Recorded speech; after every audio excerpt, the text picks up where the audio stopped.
কালের পদধ্বনি, স্বপ্না বিশ্বাস।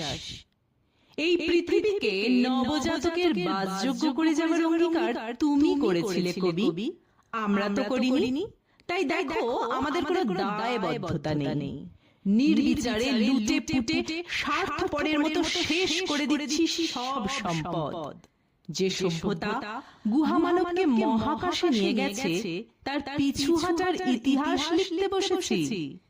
বৃক্ষহীন জলশূন্য এক মরুভূমির ভয়াবহ রুক্ষতা রেখে যাচ্ছি পরবর্তী প্রজন্মের জন্য। অশিক্ষার অসুস্থ রাজনৈতিক হানাহানিতে বিনষ্ট করেছে সামাজিক সাংস্কৃতিক পরিবেশ। ধর্ষক, গুন্ডা, তোলাবাজ, আতঙ্কবাদী সৃষ্টি করেছে দলে দলে। এ সৌরজগতের একমাত্র প্রাণের স্পন্দন যে গ্রহে, তার আয়ুষ্কাল সামান্যই বাকি। তবুও তৈরি করছি পারমাণবিক যুদ্ধাস্ত্র। অসচেতনতা নিয়ে চলেছে নির্দিষ্ট ধ্বংসের বিভীষিকার দিকে। তাই আকাশও বৃষ্টি দেয় না, মাটি দেয় না ফসল।